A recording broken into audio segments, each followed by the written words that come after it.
Hello दोस्तों, नमस्कार। Dream campus में आपका स्वागत है। मैं हूं शिवजीत सिंह। दोस्तों, इथिक्स का जो हमारा लेक्चर इस समय चल रहा है, उसके सिलेबस में एक टॉपिक मेंशन है, ethical issues in international relations and the funding. देखिए, ये दो टॉपिक है एक्चुअली। पहला टॉपिक है ethical issues in international relations and दूसरा टॉपिक है ethical issues in international funding. ठीक है ना? तो ये दो टॉपिक हम करेंगे। क्योंकि दोनों टॉपिक थोड़ा सा लेंदी है, तो हम दोनों दो लेक्चर में करेंगे। आज वाले लेक्चर में हम इथिकल इश्यूज जो इंटरनेशनल रिलेशंस में देखने को मिलते हैं, उसके बारे में हम चर्चा करेंगे। और नेक्स्ट वीडियो में हम इंटरनेशनल फंडिंग के बारे में बात करेंगे कि इंटरनेशनल फंडिंग से रिलेटेड कौन कौन से ऐसे इथिकल इश्यूज हैं जो कि आज का हमारा वर्ल्ड फेस कर रहा है। ठीक है ना? तो शुरू करते हैं। लेकिन दोस्तों, शुरू करने से पहले वही मेरा humble request, this is the only medium to encourage me. Like कीजिए, शेयर कीजिए, सब्सक्राइब कीजिए। और आपको अगर वीडियोस पसंद आ रहे हैं तो नीचे थैंक्स का बटन दिख रहा होगा, आप उस पर क्लिक करके आप थैंक्स भी हमको बोल सकते हैं, अपना ग्रेटिट्यूड शो कर सकते हैं। जैसा कि आप जानते हैं कि सब कुछ फ्री ऑफ कॉस्ट में कर रहा हूँ, कोई भी चार्ज नहीं करता, मैं आपसे कुछ मांगता नहीं हूँ, बस केवल सपोर्ट मांगता हूँ। दूसरी बात यह है कि पीडीएफ, इसका पूरा कंप्लीट पीडीएफ टेलीग्राम चैनल पे मैं डाल दिया हूँ। टेलीग्राम चैनल का लिंक नीचे डिस्क्रिप्शन बॉक्स में है, आप वहां से जाकर के डाउनलोड कर लीजिए। और सजेशन यही है कि आप जो प्रिंट आउट है आपके पास, जो पीडीएफ है उसका प्रिंट आउट या तो ले लीजिए या फिर सॉफ्ट कॉपी में भी लेकर के बैठ करके उसके साथ लेक्चर देखिए, तो आपको ज़्यादा अच्छे से समझ में आएगा। और जो हम एक्स्ट्रा पॉइंट्स बताएंगे वो आप उसमें हाईलाइट भी कर सकते हैं, लिख भी सकते हैं। तो चलिए शुरू करते हैं। दोस्तों, सबसे पहली चीज़ तो यही कि इंटरनेशनल रिलेशंस में, या फिर अगर हम इंटरनेशनल एस्पेक्ट में बात करें, तो इंटरनेशनल एस्पेक्ट में इथिक्स क्या है। तो सिंपल सी बात है भाई, जो इथिक्स है ना, ये यूनिवर्सल कॉन्सेप्ट है। चाहे उसको आप एक इंडिविजुअल के ऊपर लगा के देखिए, चाहे पूरे इंटरनेशनल कम्युनिटी के ऊपर लगा करके देखिए, उसका सेंस और ऑब्जेक्टिव एक ही है कि लोगों में हार्मनी हो, ह्यूमन राइट्स का वायलेशन ना हो, डिस्क्रिमिनेशन ना हो, जो भी चीजें हो वो मोरली सही हो। ठीक है ना? जो भी चीजें हो वो इक्विटेबल मैनर में हो, ट्रांसपेरेंट मैनर में हो। यही सब चीजें उसकी क्वालिटीज होती हैं किसी भी इथिकल कंडक्ट की। तो वो चाहे आप एक इंडिविजुअल पे लगाइए, चाहे पूरे इंटरनेशनल कम्युनिटी पे लगाइए, उसका सेंस एक ही होता है। ठीक है ना? लेकिन अगर आपको लिखना है तो आपको लिखने के लिए मसाला क्या चाहिए? International ethics is a set of universal values, ठीक है ना, that governs the actions and behaviours of the nation state. Simple सी बात है कि जो देश, अलग अलग देश हैं, उनके बिहेवियर को और उनके एक्शंस को गवर्न करने के लिए ये एक यूनिवर्सल वैल्यू का सेट है। ठीक है ना? दोस्तों, अगर आपको याद होगा तो 2018 के मेंस में इथिक्स के पेपर में पूछा था कि 5 जो इंटरनेशनल वैल्यूज हैं, सॉरी, जो यूनिवर्सल वैल्यूज हैं, उसके बारे में आप हमको बताइए। ठीक है ना? तो अभी मैं बताऊंगा कि ये क्वेश्चन बहुत लोगों को थोड़ा सा डिफिकल्टी फेस हुआ, लेकिन इस क्वेश्चन को आप कितनी इजीली सॉल्व कर सकते हैं। अगर आप अपना जो आईआर का सिलेबस है वो पढ़े हैं, तो वहां से उठा करके इस क्वेश्चन को बहुत आसानी से आप सॉल्व कर सकते थे। ठीक है ना? तो वो जो क्वेश्चन पूछा गया था वो दोस्तों इसी टॉपिक से रिलेटेड था। तो इसका मतलब ये है कि इसको हम इग्नोर नहीं कर सकते। जनरली जो मोटा मोटा टॉपिक है, कंफ्लिक्ट ऑफ इंटरेस्ट पढ़ लिए और अकाउंटेबिलिटी, ट्रांसपेरेंसी, ये तमाम चीजें ये सब पढ़ लिए। ठीक है ना? एथिकल डायलेमा पढ़ लिए। यही एथिक्स नहीं है, सिलेबस यही नहीं है। सिलेबस में और भी जो चीजें मेंशन है वहां से भी क्वेश्चन पूछा जाता है, जिसका एग्जांपल आप 2018 के मेंस में देख सकते थे। ठीक है ना? तो जो इंटरनेशनल एथिक्स है वो कुछ नहीं है, कुछ नियम कानून है जो कि वर्ल्ड कम्युनिटी पे लागू होता है, वर्ल्ड में जितने देश हैं उन पे लागू होता है। किस चीज के लिए? उनके एक्शंस और बिहेवियर को गवर्न करने के लिए। ठीक है ना? This includes protection of human rights, ठीक है ना, prohibition of genocide, prohibition of attack on civilians during the war. ठीक है ना? तो ये कुछ 3 यहाँ पे लिखे हैं। बाकी अभी जो अगर 5 पूछा गया था तो आगे आपको बहुत आसानी से समझ में आ जाएगा कि हम अगर 5 हमको लिखना होता तो हम क्या लिख सकते थे। तो ये जो यूनिवर्सल वैल्यूज हैं, यहाँ पे देखो 3 है, ह्यूमन राइट है, प्रोहिबिशन ऑफ जीनोसाइड हो गया, या फिर वार के टाइम पे जो आम जनता है उनके ऊपर अटैक ना करना। ये सब जो है एथिकल वैल्यूज हो गए इंटरनेशनल लेवल पे। ठीक है ना? इन international relations the state is called actor, hence all decisions should protect and further the national interest of the state, but it should be seen as ethical। Simple सी बात है कि वर्ल्ड में जितने भी कंट्री हैं, भाई सिंपल सी बात है कि ये कोई भी एक्शन लेगा, कोई भी डिसीजन लेगा, तो वो कोशिश करेगा कि जो आपका देश है, जो आपके देश में रहने वाले लोग हैं, उनके लिए बेटर हो। ठीक है ना, उनके लिए वो डेवलपमेंट का काम करे, अच्छा काम करे। लेकिन दोस्तों इस प्रोसेस में, in this order you should not avoid the ethical norms. आप जो भी एक्शंस ले रहे हो, जो भी डिसीजन ले रहे हो, वो इथिकली सही होना चाहिए। ऐसा ना हो कि आप अपने लोगों की भलाई के लिए तो काम कर रहे हैं, लेकिन आपके एक्शंस से जो दूसरे देश के लोग हैं उनको जो है नुकसान हो रहा है। तो अगर ऐसा कंडीशन है, अगर ऐसा रिजल्ट है, तो फिर वो इथिकल कंडक्ट नहीं माना जाएगा। आप अपने देश के लोगों के लिए, अपने निवासियों के लोगों के लिए आप काम करिए, अपने देश के काम करने देश को आगे बढ़ाने के लिए काम करिए, लेकिन उस प्रोसेस में ऐसा कोई भी काम मत करिए जिससे किसी और देश का कोई नुकसान हो रहा हो। ठीक है ना। However, world powers try to mold international governance in a way that their interests are protected. For instance, the US at World Bank, World Trade Organization, IMF, etc. ठीक है ना।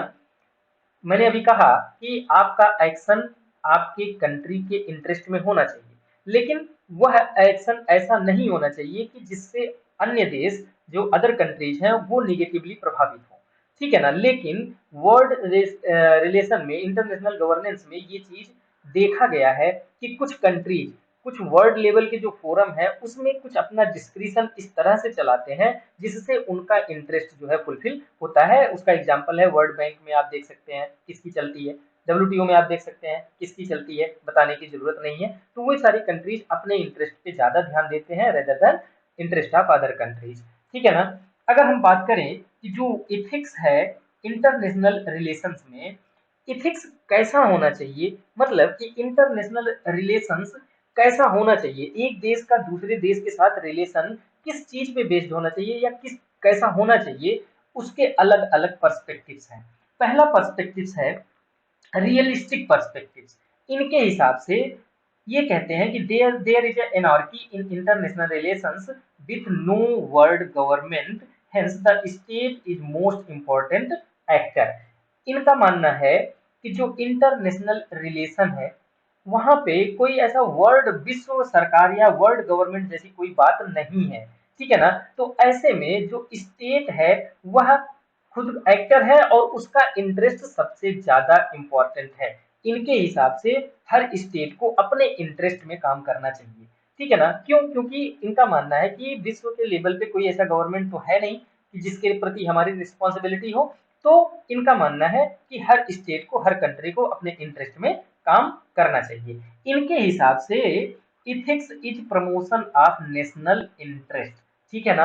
अगर आप ऐसा कोई काम कर रहे हैं जिससे आपका नेशनल इंटरेस्ट फुलफिल हो रहा है तो वही उस देश का इथिक्स है। इनके हिसाब से ऐसा है।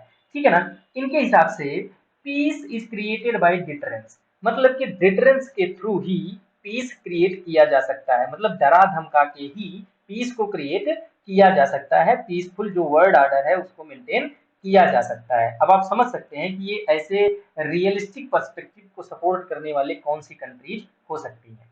ऑब्वियसली जो पावरफुल है, ठीक है ना, जो डेवलप्ड है, वही इस रियलिस्टिक अप्रोच को, रियलिस्टिक पर्सपेक्टिव को सपोर्ट करेंगे। ठीक है ना। इनका मानना ये है कि proponents of realistic perspective are of the view that the third war was has not happened because of nuclear weapon। इनका मानना ये है कि न्यूक्लियर वेपन कुछ कंट्रीज के पास थी, इसी वजह से थर्ड वार नहीं हुआ, थर्ड वर्ल्ड वार नहीं हुआ, अदरवाइज हो जाता। क्यों? ये सपोर्ट कर रहे हैं डिटरेंस को। ठीक है ना। तो दोस्तों जो पहला अप्रोच था, जो पहला पर्सपेक्टिव था कि इंटरनेशनल रिलेशंस में इथिक्स क्या है, उसके हिसाब से रियलिस्टिक अप्रोच ये मानता है कि वर्ल्ड लेवल पे कोई गवर्नमेंट नहीं है, इसलिए स्टेट का इंटरेस्ट सबसे ऊपर होना चाहिए, और जो स्टेट अपने इंटरेस्ट के लिए काम करता है वो इथिकल गवर्नमेंट है। और ये डिटरेंस को भी सपोर्ट करते हैं, कहते हैं कि डिटरेंस के थ्रू हम जो है वर्ल्ड लेवल पे पीस क्रिएट कर सकते हैं। दूसरा अप्रोच है दोस्तों liberal approach. There is no world government, ये भी ये बात मानते हैं। The state is an important actor, ये भी ये बात मानते हैं, but the cooperation between states is possible, ये भी ये मानते हैं कि वर्ल्ड गवर्नमेंट नहीं है। ठीक है ना। और स्टेट जो है वो सबसे इंपॉर्टेंट एक्टर है, लेकिन वह दूसरों के साथ कॉपरेट करके कॉपरेशन में काम कर सकता है, जिसकी वजह से वर्ल्ड में पीस मेंटेन किया जा सकता है। और इनका ये एग्जांपल्स देते हैं जो म्यूचुअल कॉपरेशन हैं उसमें, डब्ल्यूटीओ का, यूएन का, आईएमएफ का, वर्ल्ड बैंक का, यूएनएससी का, ये सब कहते हैं कि ये सब म्यूचुअल कोऑपरेशन से बनाए गए ऑर्गेनाइजेशंस हैं जो कि वर्ल्ड में जितने भी कंट्रीज हैं सबके लिए ये काम करते हैं और उसके साथ साथ ये अपना नेशनल इंपॉर्टेंस को भी, नेशनल इंटरेस्ट को भी फुलफिल करते हैं, ठीक है ना। Peace and stability is established by the cooperation. इनका मानना है कि पीस और स्टेबिलिटी वर्ल्ड में कोऑपरेशन के थ्रू मेंटेन किया जा सकता है, स्टैब्लिश किया जा सकता है। तो ये लिबरल अप्रोच है, इनका लिबरल पर्सपेक्टिव है कि इंटरनेशनल जो रिलेशंस हैं इंटरनेशनल लेवल पे एथिकल एक्शंस कैसे होने चाहिए, एथिकल एक्शंस किस तरह के हो सकते हैं, ठीक है ना। दूसरा है, सॉरी तीसरा है आइडियल और कॉस्मोपोलिटन पर्सपेक्टिव, ठीक है ना। दे सी वर्ल्ड एज सिंगल एंटिटी, मतलब अब आइडियल है तो भाई आइडियल ही है ना, तो आइडियल तो रियल हुई होता नहीं है जनरली। जितनी आइडियल अप्रोचेज होती हैं उसमें 80% तो आइडियल ही होती है, 20% ही उनका रियल होता है, ठीक है। तो ये पूरे जो एक विश्व विलेज, वर्ल्ड विलेज की बात की जाती है, ये उस पर काम करते हैं कि पूरा दुनिया जो है एक गांव है और सभी को एक दूसरे के लिए हमेशा खड़े रहना चाहिए, किसी को ऐसा कोई काम नहीं करना चाहिए कि वो दूसरे को हर्ट करे, दूसरी कंट्री को हर्ट करे, ठीक है ना। इनका मानना है कि rather than citizen all are human. ये मानते हैं कि अलग अलग देश का जो सिटीजनशिप है, अलग अलग जो देश के सिटीजन है उसकी जगह पे ये ह्यूमन वाले कंसेप्ट में ज्यादा बिलीव करते हैं कि सिटीजन है लेकिन सभी ह्यूमन है। Hence they are proponent of the universal brotherhood, जो विश्व भाईचारा का कॉन्सेप्ट है वो इसको सपोर्ट करते हैं। अगर हम प्रिंसिपल्स की बात करें कि कौन से ऐसे प्रिंसिपल्स होने चाहिए या हैं जो कि इंटरनेशनल रिलेशन में एथिक्स को गाइड करते हैं या फिर इंटरनेशनल रिलेशन को गाइड करने चाहिए, ठीक है ना। तो इसमें in the international forums countries negotiate based on their perception of what is good, ठीक है ना, इकोनॉमिकली और स्ट्रेटेजिकली। अभी तक इंटरनेशनल फोरम्स में हम हमेशा यही देखते हैं कि हर कंट्री उस चीज को निगोशिएट करता है जो उस कंट्री के लिए या पूरे विश्व के लिए इकोनॉमिकली या फिर स्ट्रेटेजिकली इंपॉर्टेंट होता है। Okay, this approach ignores the larger ethical framework to make decisions that may be good in the long term for all and short term good for a few, ठीक है ना। A broad ethical framework that can ensure this includes, इनका मानना है ये कि अभी तक का जो निगोशिएशंस होता है उसका मोस्ट जो सेंटर पॉइंट होता है वो इकोनॉमी होती है या फिर स्ट्रेटेजिक इंपॉर्टेंस होता है, लेकिन वो बहुत सारे ऐसे इश्यूज को इग्नोर कर देते हैं जो कि लॉन्ग टर्म में कुछ, लॉन्ग टर्म में सभी लोगों के लिए और शॉर्ट टर्म में कुछ लोगों के लिए फायदेमंद होता है। और इस कैटेगरी में मतलब वो ये चेक कहते हैं कि जो इथिकल फ्रेमवर्क है उसमें क्या क्या चीजें इंक्लूड होती हैं, जैसे इकोनॉमिक, इकोनॉमी और स्ट्रेटेजिक पॉइंट को तो हम इंक्लूड करते हैं लेकिन हम छोड़ते क्या है, इक्विटी, ठीक है ना। अभी आप वर्ल्ड लेवल पे बहुत सारे ऐसे एक्शंस देख सकते हैं जहां पे इक्विटी मतलब इक्वालिटी आपको नहीं दिखती है, मतलब जो equal sharing of the benefit होता है वो देखने को कम मिलता है, कुछ लोग ज्यादा ले जाते हैं कुछ लोग को मिलता ही नहीं। दूसरा है जस्टिस, तीसरा है ह्यूमन डिग्निटी, ठीक है ना। तो ये सब जो है इग्नोर करते हैं, जबकि these values should form the bed rock of international negotiations. अगर इंटरनेशनल निगोशिएशंस के टाइम पे इन सबको सेंटर में रख करके निगोशिएट किया जाए, काम किया जाए, तो जो उसका आउटकम होगा वो सबके लिए अच्छा होगा, बेहतर होगा। Okay, equally important the transparency, मतलब जिस तरह से हम अपने नेशन लेवल पे, कंट्री लेवल पे हम ट्रांसपेरेंसी की बात करते हैं, उसी तरह से वर्ल्ड लेवल पे भी जो भी एक्शंस डिसीजंस लिए जा रहे हैं उसमें ट्रांसपेरेंसी सेंटर पॉइंट होना चाहिए, ठीक है ना। आगे, the international community is responsible for assisting the state to fulfil its primary responsibility of protecting its citizen as envisaged in the responsibility to protect in UN resolution. International community हमेशा ये try करती है एक दूसरे की एक देश दूसरे देश का सहायता करता है ताकि वो अपने नेशनल इंटरेस्ट को फुलफिल कर ले, ठीक है ना। तो ये वाला वैल्यू, ये जो तीन वैल्यू हम अभी पढ़े, ठीक है ना, एक तो कोऑपरेशन का, दूसरा ट्रांसपेरेंसी का, ठीक है, और ये तीसरा equity justice and human dignity, इन सबको बीच में रख के, सेंटर में रख करके अगर हम निगोशिएट करें तो जो इंटरनेशनल कम्युनिटी है, जो इंटरनेशनल रिलेशनशिप है, उसमें काफी अच्छी चीजें देखने को मिल सकती हैं।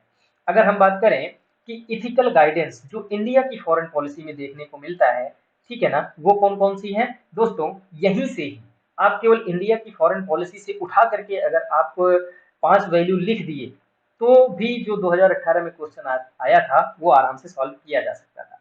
तो इंडिया की जो फॉरेन पॉलिसी है उसको इथिकली गाइड करने वाले कौन कौन से प्रिंसिपल हैं? Most important, we are non violent, हम लोग तो मार झगड़ा लड़ाई करते नहीं है, वो अलग बात है कि हम 3 बार जीते हैं, लेकिन उसको भी हमने नॉन वायलेंस के माध्यम से उसको हम जस्टिफाई किए हैं, ठीक है ना। गांधी जी का मानना था कि आप नॉन वायलेंट रहिए, लेकिन तब तक रहिए कि जब तक आपका नुकसान ना हो। अगर सामने वाला वायलेंस पे ही उतारू है तो हम उस हद तक वायलेंस से बच सकते हैं कि जब तक हम अपने आप की क्षति को रोक सकते हैं। तो ठीक है ना। और यही वजह था कि 1942 में आपने उनका उग्र रूप भी देखा था कि उन्होंने थोड़ा बहुत वायलेंस को भी सपोर्ट किया था। तो हमारा जो पहला प्रिंसिपल है वो है नॉन वायलेंस, मतलब solving international international issues peacefully. उसके बाद mutual respect for each others sovereignty, किसी की भी सॉवरेनिटी में अननेसेसरली दखलंदाजी नहीं करना चाहिए और उनकी जो सॉवरेनिटी है उसको रिस्पेक्ट करनी चाहिए। उसके साथ साथ non interference in each others internal affair. देखिए हर कंट्री में, इवन हर परिवार में कुछ ना कुछ ऐसी चीजें होती हैं जिससे लोग थोड़ा मनमुटाव होता है, थोड़ा गहमा गहमी होती है, थोड़ा बातचीत होती है, आर्ग्यूमेंट होते हैं। तो इसका मतलब ये नहीं है कि आपका पड़ोसी आपके घर के मैटर में इंटरफियर करे। अगर आपका पड़ोसी ऐसा कर रहा है तो वो पड़ोसी आप जो है आपका ठीक नहीं है। पड़ोसी बदल तो नहीं सकते, लेकिन वो पड़ोसी आपका ठीक नहीं है, वो आपका भला नहीं चाहता। वो चाहता है कि आप जो है अंदर से टूटे और वो अपना रोटी वहां पे जाकर के सेके। तो इंडिया की जो फॉरेन पॉलिसी है उसमें एक प्रिंसिपल ये भी है कि हम किसी भी कंट्री के इंटरनल मैटर में इंटरफियर नहीं करेंगे। वो अलग बात है कि आज का पर्सपेक्टिव कुछ और है। India is emerging as a global leader. तो ग्लोबल लीडर जो होता है उसकी कुछ रिस्पॉन्सिबिलिटी होती है। रिस्पॉन्सिबिलिटी को फुलफिल करने के लिए वो कभी कभी किसी किसी देश के इंटरनल मैटर में इंटरफियर भी करता है। तो वो अलग बात है, लेकिन जो बेसिक प्रिंसिपल है वो यही है कि non interference in each others internal affair. उसके बाद यूनिवर्सल ब्रदरहुड, सभी हमारे भाई बंधु हैं। अगला है प्रोटेक्टिंग ह्यूमन राइट्स और अगला है इक्वालिटी। मतलब ये कि हम ह्यूमन राइट्स को प्रोटेक्ट करेंगे। एग्जाम्पल के रूप में हेल्विंग बांग्लादेश में आप देख सकते हैं, या फिर बलूचिस्तान में देख सकते हैं, या फिर तिब्बत में देख सकते हैं। हालांकि इसके अलग अलग पर्सपेक्टिव्स हैं। अभी के लिए ये इंडिया के पर्सपेक्टिव से अच्छा है कि वो बांग्लादेश में भी इंटरफियर किया और लोगों को जो वहाँ पे परसिक्यूट हो रहे हैं उनको हेल्प किया, बलूचिस्तान में भी किया और तिब्बत में भी किया। उसके बाद इक्वलिटी की बात करता है हमारा जो इंडियन फॉरेन पॉलिसी है, at all international forums and break the hegemony of the few. हमेशा आप देखते हैं कि हमेशा किसी भी इंटरनेशनल फोरम में जाता है इंडिया का कोई भी रिप्रेजेंटेटिव, तो वो हाथ खड़ा करके बोलना शुरू कर देता है कि यहाँ पे ये दिक्कत है, वैसा है, ऐसा होना चाहिए, वैसा होना चाहिए। कुछ कंट्रीज हैं जो हेजमनी बना के रखी हैं, उसको ब्रेक करना चाहिए। तो ये कुछ बेसिक्स प्रिंसिपल्स हैं जो कि इंडिया की फॉरेन पॉलिसी में दिखता है और जो कि इंडियन फॉरेन पॉलिसी का जो इथिकल एंगल है उसको शो करता है। अब अगर हम बात करें कि कौन कौन से ऐसे इश्यूज हैं इंटरनेशनल लेवल पे जो कि इथिकली या तो डायलेमा में है या तो गलत है, ठीक है ना। या तो वो सही है या तो गलत है या तो इथिकल डायलेमा में है। ज्यादातर गलत ही है, कुछ इथिकल डायलेमा में भी है। तो कौन कौन से ऐसे इंटरनेशनल इश्यूज हैं जो कि इथिकली उसको ठीक करने की जरूरत है, उसमें रिफॉर्म करने की जरूरत है, अमेंडमेंट करने की जरूरत है। सबसे पहला तो मोस्ट इंपॉर्टेंट यही है, ह्यूमन राइट वायलेशन। देखिए इंटरनेशनल लेवल पे बहुत सारे ऐसे कंट्रीज हैं जो जहाँ पे इंटरनल सिविल वॉर चल रहा है और ऐसे में ह्यूमन राइट का बहुत वायलेशन हो रहा है। तो ऐसे में जो रिस्पॉन्सिबल कंट्रीज हैं उनका ये दायित्व बनता है कि जो वहाँ पे ह्यूमन राइट का वायलेशन हो रहा है उसको वो रोके, उसको कम करने की कोशिश करें, ठीक है ना। तो political intervention frequently lead to human right violation, ठीक है ना। कभी कभी ये उल्टा भी पड़ता है। अब जैसे अफगानिस्तान में आप देख लीजिए, जब यूएस एंटर किया तो बहुत ज्यादा ह्यूमन राइट्स का वायलेशन हुआ। या फिर आप जम्मू एंड कश्मीर में देख लीजिए, जो अदर स्टेट है पाकिस्तान है वो ह्यूमन राइट्स का वायलेशन कर रहा है और उसका एग्जाम्पल यहाँ पे टेररिज्म है। States use terrorism as a tool of foreign policy and indulge in human right violation. आप पाकिस्तान का एग्जाम्पल देख सकते हैं, पाकिस्तान सपोर्टिंग यलीकी जेईएम, या फिर ईरान सपोर्टिंग हिजबुल्लाह ग्रुप को, ठीक है ना। तो ऐसे में जब कोई स्टेट, कोई एक्टर जब किसी टेररिस्ट ग्रुप को सपोर्ट करता है तो सिंपल सी बात है ह्यूमन राइट्स का वायलेशन होता है। तो ह्यूमन राइट का वायलेशन एक बहुत बड़ा एथिकल इशू है इंटरनेशनल लेवल पे। दोस्तों जो यूनिवर्सल वैल्यूज था वो पूछा जा चुका है तो इंटरनेशनल इश्यूज पूछे जाने के बहुत ज़्यादा चांसेस हैं। तो 10 इश्यूज हैं ऐसे जो यहाँ पे मैं लिया हूँ, तो उसको आप थोड़ा अच्छे से समझ लीजिए, देख लीजिए। उसके बाद रिफ्यूजी इशू भी है। European nations are closing their borders to refuge fleeing war torn areas. मतलब देखिए, किसी भी क्षेत्र में अगर वार हो रहा है और जो वहाँ पे आम जनता है, कॉमन पीपल है, तो वहाँ से भागती है कि भाई मैं तो वार में इन्वॉल्व नहीं हूँ, तो बेहतर है कि अपने आप को बचा लो। तो ऐसे में जहाँ पे वो भाग करके जा रहे हैं, उस कंट्री की ये रिस्पॉन्सिबिलिटी है कि आप उसको जो है एसाइलम दो, आप उनको जगह दो, खाने पीने का, रहने का जगह दो, ठीक है ना। लेकिन यूरोपियन नेशंस ने, बहुत सारे कंट्रीज ने क्या किया कि सिविल वार के टाइम पे उन्होंने अपना बॉर्डर बंद कर लिया, कहा कि जो रिफ्यूजीज हैं हम उनको नहीं ले सकते। इसके रेफरेंस में एक इंडिया का बहुत अच्छा एग्जांपल है। एक वर्ल्ड लेवल पे एक कन्वेंशन भी है, रिफ्यूजी कन्वेंशन भी है। इंडिया हालांकि उस पर साइन नहीं किया है, लेकिन फिर भी इंडिया ने कभी भी किसी भी रिफ्यूजी को अपने यहाँ आने से, रुकने से, रहने से मना नहीं किया है, ठीक है ना। तो ये भी एक ह्यूमन राइट का एंगल है कि भाई वो अगर परेशान हो रहे हैं, वॉर टर्न एरिया है, तो वहां से लोग अगर भाग रहे हैं, तो दूसरे देश की ये रिस्पॉन्सिबिलिटी, आप उनको कम से कम रहने के लिए, खाने के लिए आप सुविधा प्रोवाइड करवाइए, ठीक है ना। तो एक ह्यूमन राइट्स का जो वायलेशन हो रहा है, ये एक एथिकल इशू है। दूसरा, बहुचर्चित क्लाइमेट चेंज, ये एक इथिकल इशू है ही है। Internationally equity concerns, countries that are least responsible for climate change and have the least economic capacity to fight the effect of climate change are the most affected ones. For example Marshall island. मतलब यहाँ पे problem ये है कि पाप करे कोई और, भुगते कोई और, ठीक है। ऐसी कंट्रीज के ऊपर क्लाइमेट चेंज का एडवर्स इम्पैक्ट देखने को मिल रहा है जिनका कंट्रीब्यूशन क्लाइमेट चेंज में सबसे कम है, ठीक है, और उनकी इकोनॉमिक कैपेसिटी भी नहीं है उस क्लाइमेट चेंज से लड़ने के लिए। ऐसी कंट्रीज के ऊपर क्लाइमेट चेंज का सबसे ज्यादा प्रभाव देखने को पड़ रहा है, जो कि एक बहुत ही बड़ा इथिकल क्वेश्चन है वर्ल्ड कम्युनिटी के सामने और जो ग्लोबल लीडर खुद को मानते हैं उनके सामने। Okay, issues are common but differentiated responsibility. ये एक कॉन्सेप्ट प्रपोज तो किया गया है, इन प्रिंसिपल प्रपोज है, लेकिन प्रैक्टिकली ये लागू नहीं हो रहा है। मतलब issues of common but differentiated responsibility का मतलब ये है कि इशू तो कॉमन है क्लाइमेट चेंज, लेकिन रिस्पॉन्सिबिलिटी अलग अलग देशों की अलग अलग होनी चाहिए। जो जितना रिस्पॉन्सिबल है क्लाइमेट चेंज के लिए, वो उतना ज्यादा एफर्ट डाले। जो जितना ज्यादा डेवलप्ड है, जो जितना कैपेबल है, वो उस हिसाब से क्लाइमेट चेंज से लड़ने के लिए एफर्ट डाले। लेकिन ये केवल अभी तक प्रिंसिपल में ही है, प्रैक्टिकली इसका जो है बहुत ज्यादा प्रभाव देखने को नहीं मिलता। Okay, there are issues in defining the differentiating and responsibilities between present and future generations as well as developed and developing countries. Climate sections don't consider climate change to be real. कुछ लोग ऐसे भी हैं जो ये मानते हैं कि क्लाइमेट चेंज एक मिथ है, ऐसा कुछ नहीं हो रहा है, ठीक है ना। तो ऐसे लोग थोड़े खतरनाक हैं, जो कि इथिकली वो जो है रॉन्ग है, और इथिकली वो अपने ऊपर एक क्वेश्चन रेज करते हैं। अगला है डिसआर्मामेंट। ये तो बहुत बड़ा इशू है। डिसआर्मामेंट के जितने लोग सपोर्टर हैं, ठीक है ना, वो ये कहते हैं कि जो वर्ल्ड में न्यूक्लियर वेपन्स हैं उनका डेवलपमेंट नहीं होना चाहिए। लेकिन समस्या ये है कि जो लोग सपोर्ट करते हैं वो खुद ही सबसे ज्यादा न्यूक्लियर वेपन रखे हैं। इवन वो जो नया कोई कंट्री डेवलप करता है तो उसके ऊपर सैंक्शन लगा देते हैं, ठीक है। तो ये एक बहुत बड़ा इथिकल कंसर्न है कि आप तो खुद बना करके रखे हो, आप दूसरे को बनाने से मना कर रहे हो। अगर आप डिसआर्मामेंट चाहते हो तो सबसे पहले आप अपने हथियारों को, आप अपने न्यूक्लियर वेपन्स को डिसआर्मामेंट के तहत उसको खत्म करिए, ठीक है ना। Cause of disarmament at the international stage is being promoted by those states which have massive reserve of nuclear armaments, missiles, etc.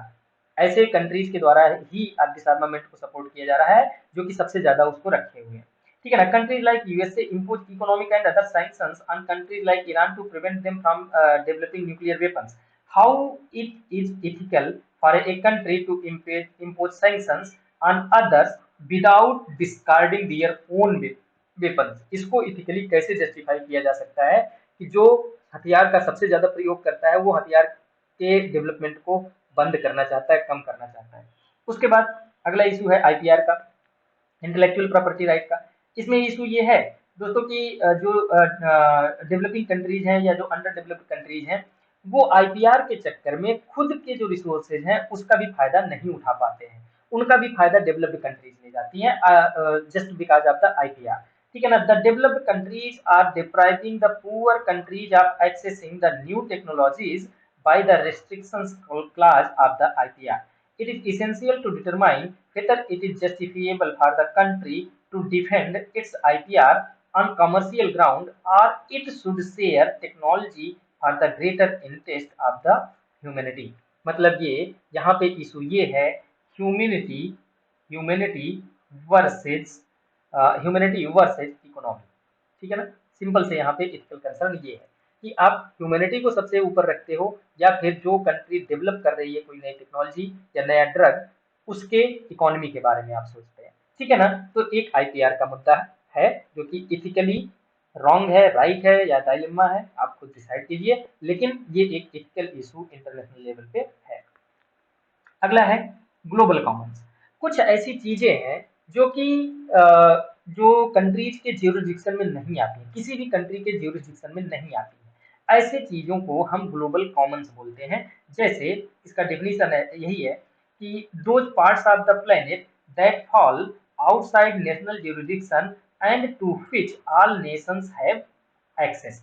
मतलब कि ऐसे चीजें जो कि किसी नेशनल ज्यूरिसडिक्शन में नहीं आती हैं लेकिन उस पे सारे नेशंस का समान अधिकार है।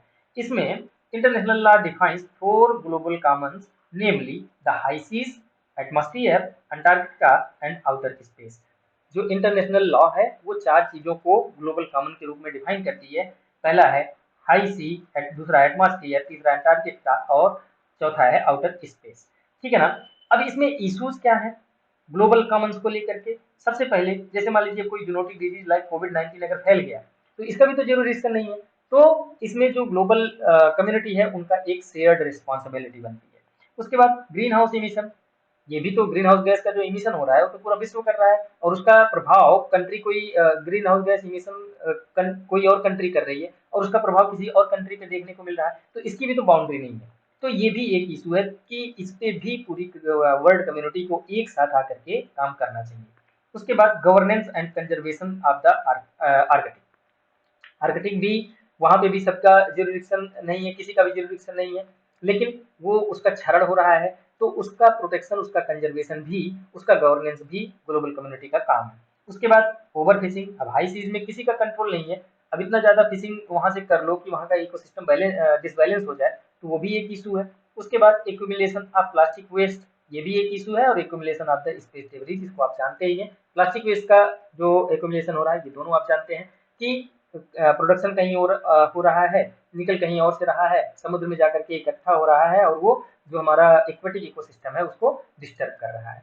ठीक है। उसके बाद power asymmetry at the United nation, कुछ 5 परमानेंट कंट्रीज है जिनके पास पावर वीटो पावर है, तो वो उसकी सिमेट्री को वो मतलब कुल मिलाकर के मनमानी करते हैं, अपने हिसाब से करते हैं वीटो पावर के नाम पे, तो ये भी एक एथिकल इशू है। ठीक है ना। The organisations which fight to protect democracy and led by the US and UK, which call themselves the defender of democracy in the world, are heading institutions in an undemocratic manner।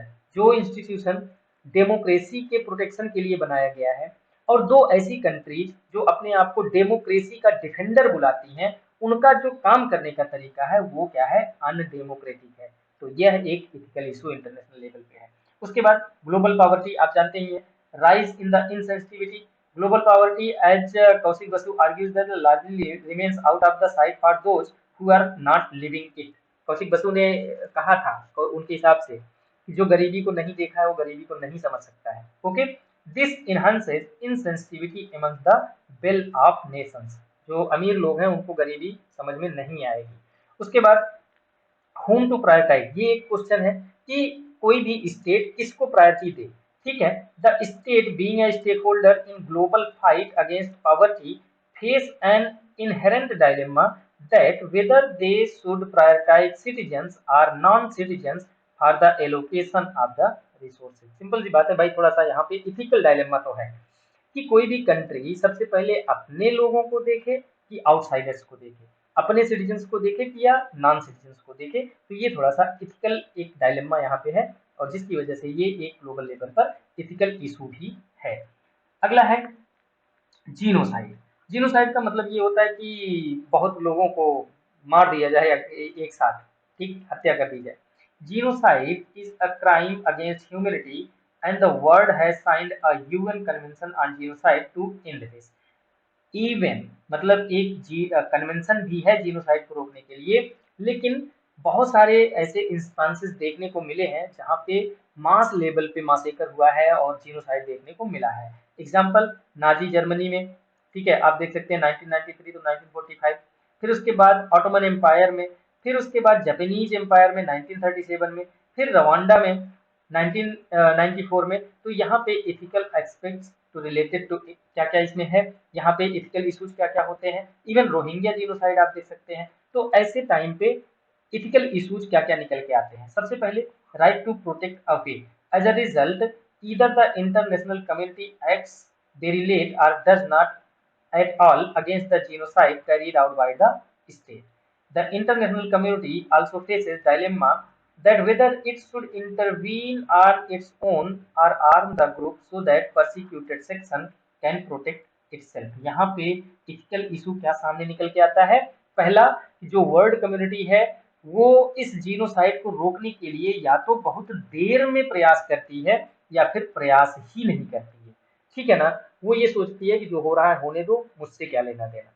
दूसरा, international community के सामने एक dilemma भी, एक कह सकते हैं कि आप कंफ्यूजन भी होता है कि जीनोसाइड को रोकने के लिए वो इंटरवीन करे या ना करे।